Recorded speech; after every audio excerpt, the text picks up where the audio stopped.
slide in a second. I'll tell you when. Okay, so sorry, not now.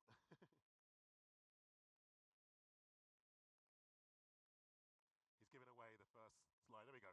Okay, so I'm going to get started. I'm going to read what I've sort of prepared for you all. The topic today is media as a mirror, storytelling, representation, and cultural identity. Now, I want to start with sharing a quote from a writer who's extremely important to Igbo culture in Nigeria. His name was Chinua Achebe, and he was the and he was to his last day a very true storyteller. You see, through storytelling, though storytelling is quintessentially collaborative art form, we'll get to this later, good stories almost always start with good words. The play is the thing, William Shakespeare said in Hamlet. Chinua Achebe expanded on that by saying this. The first slide, please. It's the storyteller who makes us what we are, who creates history. The storyteller creates the memory that the survivors must have, otherwise their surviving would have no meaning. Now, I've been very fortunate in my life as an actor that I've been part of teams who have told incredible stories. Growing up in the UK, I had Shakespeare, Chaucer, Pinter, and Tennyson to draw from. And then as I grew into my career, it was August Wilson, Arthur Miller, and Tennessee Williams who helped me to feel through the words they committed to paper. These great works of the stage have shaped English and American culture because they are more often than not dealing with ordinary people in extraordinary situations. Big ideas stand the test of time. Now, big ideas are the ones that make us pause for thought, that help us work through a particular thing in our own lives, that shift the way we see the world around us. Though I mentioned just now some standout names, geniuses whose words have helped to do all of these things, the best way for big ideas to find an audience is through true collaboration. Now, movies, films are big ideas. They hold a mirror to society. They, they reflect back stories of love, conflict, injustice, and triumph. And yet they do more than reflect. They actively shape our beliefs, attitudes, and the cultural norms that govern our lives. From the characters they bring to life to the narratives they champion, films have the power to disrupt the status quo and spark meaningful change. However, truly systemic change cannot be achieved through storytelling alone. Deliberate in reimagining of how films are made and financed is an opportunity to address root issues that are holding us back from a more just and equitable industry in the US and globally. Now, if there's one thing that I'd love to leave you with, it's that artists in collaboration can make the difference when creating work that can reach far and wide. Now, an example of this was in 1919 in the US. The Hollywood film industry was just 15 years old at the time, but in such a short space of time, it helped to reshape American culture. Until then, it was the men in charge of the machinery, the film cameras and the film stock, and the newly formed studios who controlled the output of Hollywood. That was until four artists, Mary Pickford, Douglas Fairbanks, D.W. Griffith, and Charlie Chaplin in the middle there, they came together and formed the United Artists Studio. Now, it was the artists' turn to take control of the narrative and to connect with their audiences in a more direct way. United Artists was formed that year, and I truly believe it helped to show the industry and the world that when you empower artists, great work that can reach wide audiences is possible. Now, though United Artists as a studio in its original guise was somewhat short-lived, there are a lot of lessons to be learned from artists collaborating together to create work outside of the established system. In 2021, I was part of a small team of actors who co-founded a streaming platform called Mansa. Now, our mission is to become the world's leading platform for African American inspired content and to support the artists who create that work by sharing the profits of their work with them. You see, cultural specificity is a superpower in storytelling, but much, not all, but much of the machinery in Hollywood doesn't allow cultural specificity to shine through. Mansa is solving for that. In the years since then, we've learned a great deal about the machinery of filmmaking. and continue to learn from the United Artists of the early 20th century. Now, as artists and entrepreneurs, we've had a different door opened to us, a door that has led to us learning the way that venture capital and private equity take bets on experts in their field and empower them to think big in order to bring innovative new solutions to life. This learning has led to us looking at problems as they exist in the film industry and thinking about a better way and what it might look like. This has led to the creation of the Starline Alliance. It's a new film fund that focuses on artists' collaborations. The Alliance is groundbreaking in its new way of centering values of collaboration, empowerment, equity and inclusivity, artistic integrity, long-term impact, and revolutionary transformation. By blending venture capital, private equity, and impact investing models, the Alliance is bringing together 10 of the biggest stars in Hollywood and will turn fund 10 films over the next 10 years. Rather than traditional financing motivated by quick returns, the Starline Alliance embraces a long-term vision, encouraging investors to think beyond immediate profits and focus on sustainable and lasting projects. The investors, much like when they invest in a venture fund, are backing the stars and the talented producers and execs that they work along with, and spreading their investment over 10 films, allowing them a longer horizon to make back their initial investment. The movie stars will star in each in one film, but will have a say in what the 10 films are, in a truly collaborative model, and have the opportunity to appear in multiple films. All 10 movie stars, as investors in the fund themselves, will also have the inbuilt incentive to promote all 10 films as they come out year after year. Every year, those who have invested in the fund will spend 3 days with these movie stars at an investor summit somewhere around the world, hearing updates on the projects and taking in keynotes and conversations with these movie stars. This is the innovative future for filmmaking that's possible all around the world. Artists who are closely aligned with their audiences and who are fully invested in the stories they want to share, working together in collaboration to bring that work to the world. It will encourage cultural specificity. It will focus on the films that have broad commercial appeal. It will focus on films that have critical appeal. And because of the artists at the helm, it will always look to say something important about the world around us by making films that have a measurable impact too. Media is a mirror. The work being created by a system reflects back to us what the system prioritizes. The priorities of artists in collaboration are much different to the traditional filmmaking apparatus. And so our hope at the fund is by empowering these artists, we can put the work into the world that better reflects the world that we want to live in. Thank you.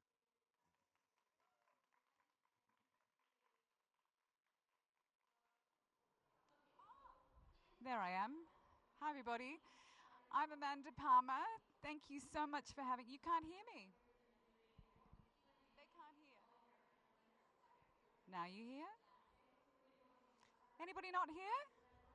I can't hear anything. So anyway, look, it's lovely to be here. Thank you for joining me, and I'm here for the next few days. So if there's any questions after this, I will welcome them, especially with a nice coffee, which I'm now addicted to. I am Amanda Palmer, and I've had one of those incredibly creative careers where nothing entirely makes sense, but it's been endlessly interesting. And I've never called myself a journalist. I've never called myself a film producer.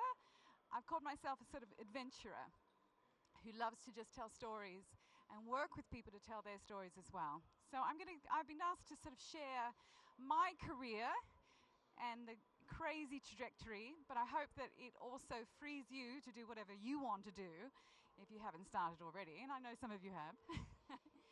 So I essentially started in journalism. It was a time when people said to me, you can't go into the arts, you can't be a filmmaker, you won't be able to be an actor, you won't be able to do music, you have to go and get a reasonable job and make your mother and your father proud. Well, so I did that. So I became a correspondent, and eventually I was a bureau chief at a very young age of 28, and I was living in London, and I traveled from Australia, and I was a foreign correspondent bureau chief at 28, and within about a year I was entirely bored. And then I got to go and become the Doha, well, I should say, head of it. And Palmer joins Al Jazeera. This feels like a long time ago, everybody. This is when I joined, which was back then, it was Al Jazeera International. It was about 2008, and they were setting up the first international outlet. And unfortunately, it wasn't the greatest career move for me at that time. A lot of people were very terrified of this thing called Al Jazeera. But it became an incredible force in the international media, and I was immensely proud, and that's where I was able to also do something I'd never done before, which was I created flagship programming. One of them was an international film show, and one of them was a travel show. And I wanted to subvert everything. So the travel show in 2008, I launched it by going to Damascus, which was not what anyone thought was going to be a great idea for a first episode, but the New York Times heard about it, and it was basically the launch of Al Jazeera was this program called 48, which is one of the shows that I created. I also did an international film show, and that was an amazing introduction into the world of international cinema and filmmakers, many of whom maybe you probably know now. We launched and certainly helped launch a couple of careers. People like Nadine Labaki, who became the first Arab woman to ever be nominated for an Academy Award. We had Caramel on that show. And then people like Martin Scorsese. I know, Betsy, that you worked with Martin as well for a while. So that show went on, and for 7 years on Al Jazeera, we had an international cinema show. But from that show is where life really pivoted. Doha Film Institute, Doha Tribeca Film Festival. All of a sudden, I am spearheading a partnership between Hollywood royalty, Robert De Niro, and the Tribeca Enterprises Group to take the Tribeca Festival into Qatar. And that was essentially 2 years of negotiating how that we could bring together the two cultures of Qatar and New York, America, and also, I'm asking, take center stage a little more, and also how we could do programming that was going to excite and do a film fund that was going to give new opportunities to filmmakers in the region to tell their stories. Because at the time, you might remember, after 2011, there were not many Arab films coming out. Certainly Egypt was still running the region in terms of filmmaking. Syria was kind of being shut down. And certainly nobody was hearing about any films from the Gulf. So what do? You make a film with Kanye West. And he's not particularly popular today, but back then he was incredibly popular. And we did a film which was not Kanye's idea. It was a film inspired by what Kanye wanted to do. And we put him with a writing team, a group of Arab filmmakers, and we made a film called Cruel Summer, which was a 7-screen experience. So we took it to Cannes Film Festival. But that was just one of the many films. We did 70 films in 4 years. I'm immensely proud of this time where we brought together a new generation of filmmakers and producers and creatives in the Middle East with some of the greatest talents also all around the world, internationally. Life changes though, doesn't it? And my life changed again. So after the Kanye West film, after Cannes, after Al Jazeera, after Tribeca, after setting up a film fund, after 70 films, I then I moved to LA and I do what I call my education, my MBA in Hollywood. And that's where I really learn about how that business is shifting. And it's completely different to anything I'd seen in the Middle East, to anything I'd seen in Europe that was also doing co-productions. And it was completely different to anything that was happening in the Gulf. But it was a great education. So now I'm back in Europe after 7 years. And I want to show you something I'm doing. It's just 1 minute, just 1 second. One of the things that I've really learned in the last 10 years is the thing that really drives us most passionately. Whoops. Are you hearing it? No sound? Can you hear anything, anyone? Okay. Nice pictures though, huh? Don't you want to go there? Okay, this is in Greece. Greece, and there's an amazing island called Hydra. It's an hour and a half from Athens. Greece, like the Gulf, also has huge ambitions to have a film industry that is going to create an entire new generation of big films, because they have one filmmaker that you've probably heard of right now, Lanthimos, who did Poor Things, and they want you to know many more filmmakers, but they know that they can't do that alone. They want to collaborate. They want to collaborate with filmmakers and producers and creatives from this part of the world, from America, and all through Europe. Can you hear? I'm so sorry. I'm just going to talk through this. There's a cat. This is Hydra. This is what we called Cinema and Souvlaki Night. Now, it all was about having a bit of fun, but it was a new concept that I've created, which is art cinema, which was artwork during the day, film at night. The best of a international film festival meets the best of a art biennale. So during the day we promote artists, during the evenings amazing screenings of incredible international films. And I'm talking about, we had an opening night film that was called La Casina before London Film Festival had it. I invited 50 great producers to come to talk about doing the business of film together, but also we did something which was for the community. This is the first time ever on this island that 600 people had come together to watch films with top film producers and locals. It's also got lovely water, which is what I've seen here. I can't wait to see the rest of Saudi Arabia. We can probably not replay that. Should we stop?